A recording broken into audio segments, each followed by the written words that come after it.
আসছে কে ভাত কাপড়ের দায়িত্ব নিয়ে? কার ভাত কাপড়ের দায়িত্ব নিস? তোমার। আমার পাশে দাঁড়িয়েছি। আচ্ছা ওই যে না বলে আজ থেকে তোমার ভাত কাপড়ের দায়িত্ব নিলাম। দায়িত্ব নিয়ে। এটা আজ থেকে তোমার ভাত কাপড়ের দায়িত্ব নিয়ে। আজ থেকে তোমার ভাত কাপড়ের দায়িত্ব নিয়ে। নামা যাস না না তুই নামাবি কেন? ও নামাবে, ওকে তো দিলি তুই। নামা দাঁড়া। এইবার এখানে আয়, এসে তুই এখানে দাঁড়া। ভাতকে ডিঙিয়ে প্রণাম করতে পারবে না তো? এবার ষষ্ঠাঙ্গে প্রণাম কর। ও হয়ে গেছে দায়িত্ব না? হ্যাঁ ওইভাবে না, ষষ্ঠাঙ্গে। ষষ্ঠাঙ্গে হাঁটু গাড়ো। এবার ওইটা মাথায় হাত দিয়ে আশীর্বাদ তো করবি।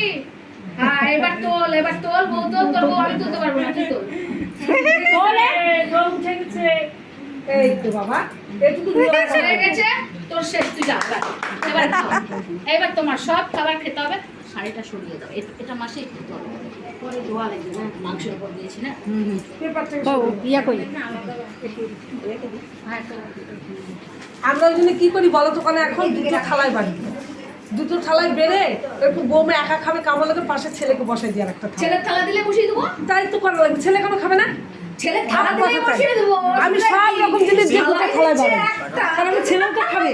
বৌমা তো নিশ্চয়ই, বৌমা খাবে, বৌমা তো আগে